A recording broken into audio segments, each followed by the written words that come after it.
গোপুর যে প্রসাদটা নামিয়েছিলাম ওই লাড্ডু খাচ্ছি, আর হ্যাঁ একটা বিস্কিট খেয়েছি। দুটো বানালাম, একটা ফেলে দিলাম, একটা আছে মানে একটা প্যাক করলাম, প্যাক করে দেন আমি ওটাকে অর্ডারটাকে প্যাক মারলাম, দেখছি কোনো ডেলিভারি বয় নেই।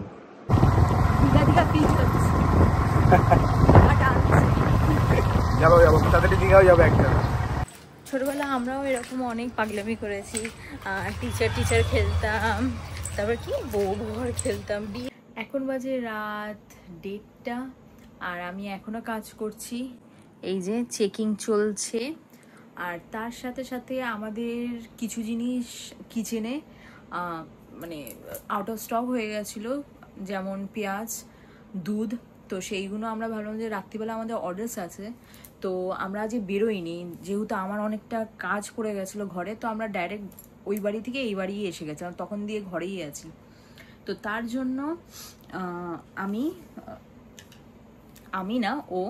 বললাম যে অর্ডার দিয়ে আনি নাও ব্লিঙ্কিট থেকে, এখনই টাইম আছে, তাড়াতাড়ি আনি নাও। তো ও আনিয়ে নিয়েছে, এই আসছে, নিচে গিয়ে আনলো। এই যে পেঁয়াজ, দুধ, আর ম্যাডামের জন্য কেক, যেটা আমি নিয়ে যাব স্কুলে টিফিন করার জন্য। তো এসে গেছে, এবার যদি অর্ডারস আসে তো কোনো প্রবলেম নেই, আমরা সার্ভ করতে পারবো, কোনো প্রবলেম হবে না। The next day. Good morning everyone. সকাল সকাল উঠে গেছি, রেডিও হয়ে গেছে স্কুলের জন্য, আর সব কাজ করে নিয়েছি। আজকে একটু তাড়াতাড়ি উঠে দুটো কপি চেকিং ছিল, সেটাকেও কমপ্লিট করেছি। আর তার সাথে সাথে পুজোও ডান, গপ্পুকে খেতেও দেওয়া হয়ে গেছে, আর সব গুছিয়ে টুচিয়ে আমিও বেরোচ্ছি। ও নিচে চলে গেছে বাইকটাকে বের করার জন্য, আমিও এবার যাই। চলো, সব কাজ করলাম, বাট একটা জিনিস করতে পারিনি, সেটা হলো ব্রেকফাস্ট করতে পারিনি। তাই গোপুর যে প্রসাদটা নামিয়েছিলাম ওই লাড্ডু খাচ্ছি, আর হ্যাঁ একটা বিস্কিট খেয়েছি।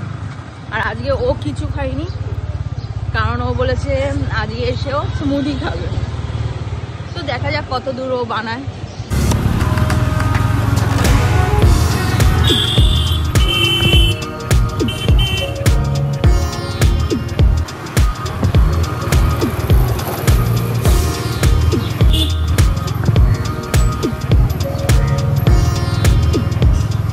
রিয়াকে ড্রপ করে দিয়েছি, যাওয়া বাড়ি। আজকে 10 মিনিট আগে ড্রপ করে দিয়েছি। দিল্লি লেট হচ্ছিল, আজকে তাড়াতাড়ি ড্রপ করে দিয়েছি।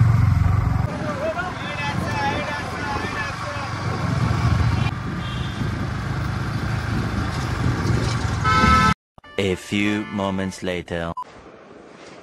আমি তো ঘুমাচ্ছিলাম, ফার্স্ট টাইম কোনো অর্ডার আসলো যেখানে রিয়া ছিল না।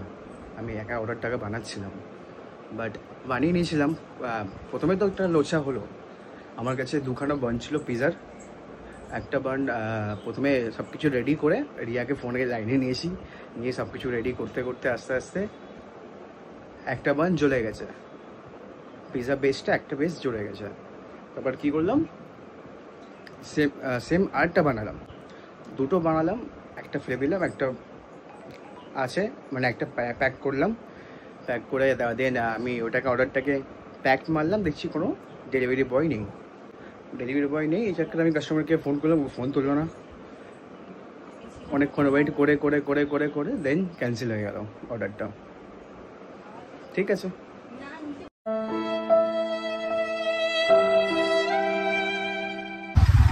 দিয়ে উঠে এত কষ্ট করে অর্ডারটা বানালাম, ম্যাজিক পিন ক্যান্সেল করলো কাস্টমার না। তো যাই হোক, রিয়া এসে গেছে অনেকটা আগেই, সামনে চলে এসছে এগিয়ে। যে ম্যাডাম চলে এসছে হেঁটে হেঁটে দুদু।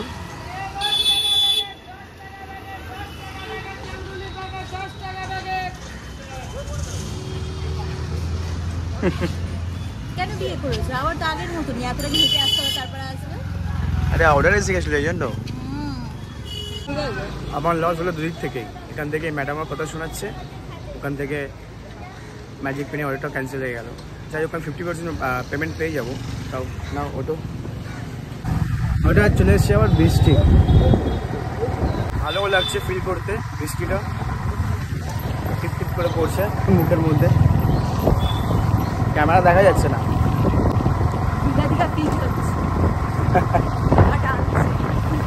যাবো যাবো, তাড়াতাড়ি দীঘাও যাবো একটা।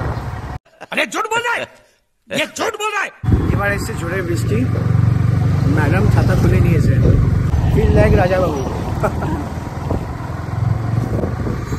বলছিলে মাথা ব্যথা করে না এক ফোঁটা জলে মাথায় পড়লে। হ্যাঁ, আর মানে রাজাবাবু তো অল টাইমই আমি হয়ে থাকি। তুমি না আমি হয়ে থাকি। ও রাজাবাবু বলছি, তুমি রাজাবাবু। ওটাই কি ইয়ে শক্তি কাপুরের কি যেন রোল থাকে, নন্দু সবকা বন্ধু। আমি ওইটা হয়ে থাকি। তুমি নন্দু মেরা বন্ধু। চলে এসছি অলমোস্ট বাড়ি। 2 hours later. So I am ready, বেরিয়ে যাচ্ছি টিউশনের জন্য।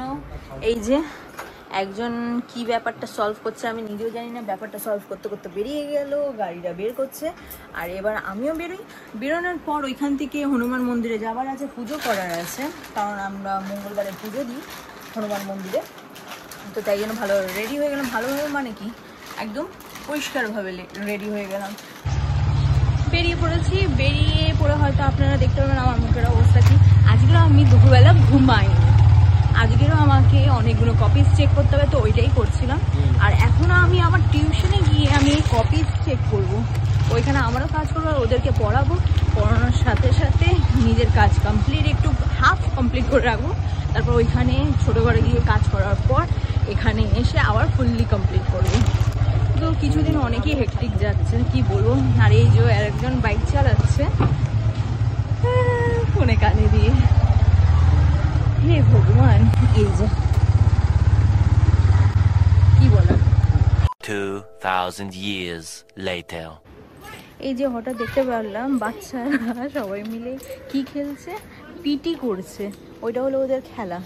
ছোটবেলা আমরাও এরকম অনেক পাগলামি করেছি, টিচার খেলতাম, তারপর কি বউ ঘর খেলতাম, বিয়ে করাতাম, আমার বাচ্চা, আমি দিদা হয়েছি, এই ওই, তারপর কত কিছু। তো ওইটাই দেখতে কত ভালো লাগে, ছোটবেলার দিনগুলো যে কত ভালো, কি বলবো। এই আমি এখনো টিউশন করবো, টিউশন করার পর কন্টিনিউয়াসলি ঘরের বাইরে, আর বাইরে থেকে কত কিছু করতে হবে। এই যে হলো মন্দির।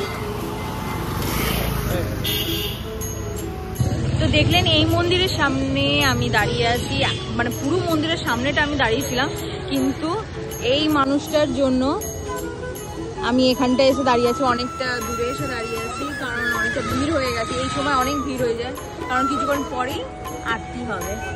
তো চলো গিয়ে